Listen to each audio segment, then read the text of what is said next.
this is Rachel Beachy. This is super duper late, but I had a million and one technology issues. The main one being having to buy a new laptop and get everything set up so that I could actually record videos, and I had to download, Apache OpenOffice because I didn't want to pay $1 million for Microsoft Office 360.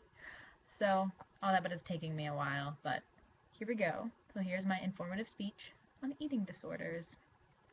The reason I feel it's important to give an informative speech on eating disorders is because it's become not increasingly prevalent, because they've always sort of been around. We just are sort of more aware of them now, especially with the fashion world and magazines that are always focusing on shrinking waistlines or bulging waistlines, depending on how they want to make the celebrities feel. Especially after they've had babies, which I think is weird. Give them time to bounce back, guys. Stop it. So, eating disorders. A lot of information floating around out there that's not necessarily accurate, and some of it's just plain not true at all. But I'm going to start a little history lesson. Ellen West, she's one of the first recorded cases of anorexia nervosa.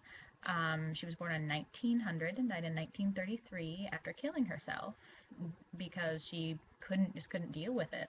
She had been going through treatment for a long time, and she had journals and journals recording her thoughts and how she was dealing with it. You can actually look them up. They're haunting, but very good and very enlightening. And I have an excerpt from one of them here. Everything agitates me, and I experience every agitation as a sensation of hunger, even if I have just eaten. I'm afraid of myself. I am afraid of the feelings to which I am defenselessly delivered over every minute. I am in prison and cannot get out. It does no good for the analyst to tell me that I find myself placed the armed men there. They are the theatrical figments, and they are not real, but to me they're very real, and they prevent me from living. Some people say that's overdramatic, but when it comes to eating disorders, the sufferer feels them very strongly and has difficulty navigating everything they feel when they're dealing with an eating disorder. The most common forms of eating disorders people are aware of are anorexia and bulimia, but those are just one of 4 ones that people suffer from. There's actually a 5th and 6th one that have popped up somewhat recently. The first 2, anorexia nervosa. The diagnostic criteria for anorexia nervosa is refusal to maintain a body weight at the minimum or above the minimum weight for your age and height. So say you're 25, you're 5'5", and you weigh 100 pounds. That's not enough for your height and age. Someone of that age and height should probably be around somewhere between 125 to 140. They also have an intense fear of gaining weight or becoming fat. There's a disturbance in the way they experience their weight and body, sort of like they look in a mirror and they see themselves as very large compared to how they actually are. And even in their own skin, they feel as though they have extra folds or extra skin. They don't like touching themselves. They don't like being naked. They're always trying to bundle up.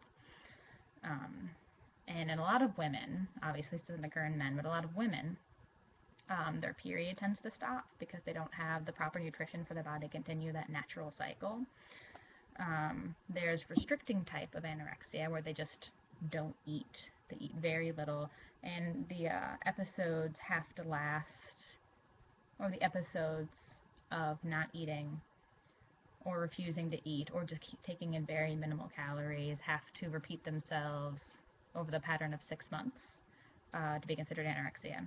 And then there's the binge eating and purging type, which often confused with bulimia, but is not bulimia, because they regularly use binge eating and purging, vomiting, using laxatives, diuretics, but it doesn't happen as often as someone who might suffer with bulimia.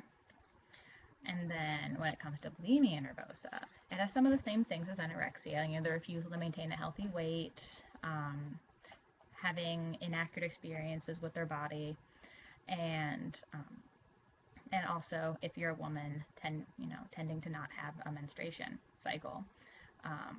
But when it comes to bulimia, there tends to be compensatory behaviors like the vomiting, using laxatives and diuretics. They also use excessive exercise. Like some people will, instead of vomiting as they're purging, they will say, eat a cheeseburger and then run 10 miles to burn off maybe 300 calories, which is an overreaction. Um, then there's two types there. There's purging type, which is the kind where they eat food and then they get it out of their body one way or another, whether it's vomiting, laxatives, etc. Um, and then or exercising. Then there's the non-purging type, which is often confused with anorexia because it usually involves fasting for periods of time. Say, not eating for 4 days, and then they eat, and then immediately afterwards they might purge in some fashion, usually through exercise and not through using diuretics or vomiting. Though sometimes they will use those. It varies from person to person. Then, of course, there's the binge eating disorder, which is actually just as common as the first two. But people don't really consider it an eating disorder, even though it is. Binge eating, or periods of binge eating, and weight isn't really a concern with the binge eating because you could be overweight or underweight while having a binge eating disorder. What happens here is binge eating is characterized by either eating a food that is larger, eating a larger amount of food than what is common for most people, and doing it in a very small period of time, and feeling a sense of lack of control when eating, and eating very quickly.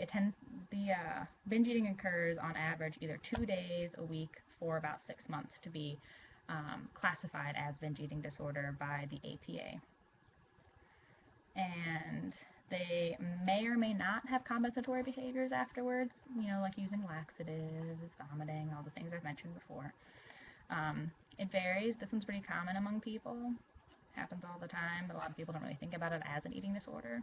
And then there's EDNOS, which is eating disorder not otherwise specified, which is actually the most common eating disorder to exist.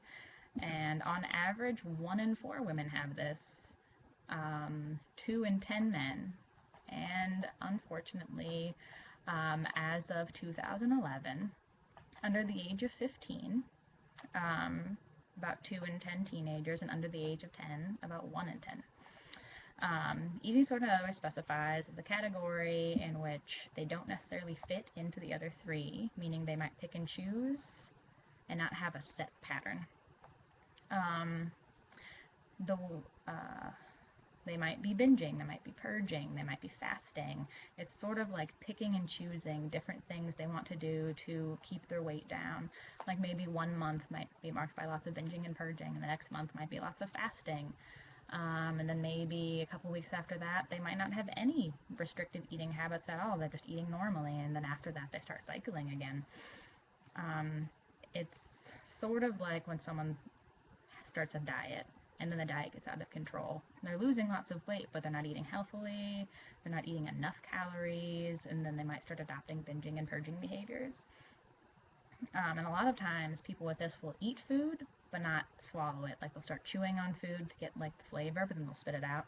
This happens a lot with people when they start developing EDNOS. But the reason I wanted to tell you about eating disorders is because they become so common, and different films and pieces of literature have painted it with a picture that actually it's not accurate. A lot of people think that the only people that get eating disorders are teenage girls, which is not true. Just as many teenage boys get them, and it's actually really prevalent among teenage male athletes, especially those who are in football and wrestling who have to maintain a certain weight to be in a certain weight class or to be on the team. It also happens among people who are in track because they're constantly running and they need to appear, to look like athletes. And even though there is no body type for an athlete, you can be an athlete and look like anything you want. But the more we focus on eating disorders just happening to teenage girls and all they want to do is lose weight, it's not the same. There's a deep psychological issue at play where you're not experiencing your body the way it should be, and your sense of reality has sort of gone out the window. It's the best way to explain it. But I always feel we should be well aware and educated with these kind of issues because they are happening all the time and they're happening everywhere. And the best thing we can do is be educated to prevent it and see it happening in other people, because once you know the signs, maybe you'll see them. Maybe you'll see your sister or your brother or your father or your best friend and be like, that's not healthy eating habits. Maybe I should look into that and talk to them about it. That's what we should do. So that was my informative speech on eating disorders. I hope you enjoyed it and that it didn't bum you out at all.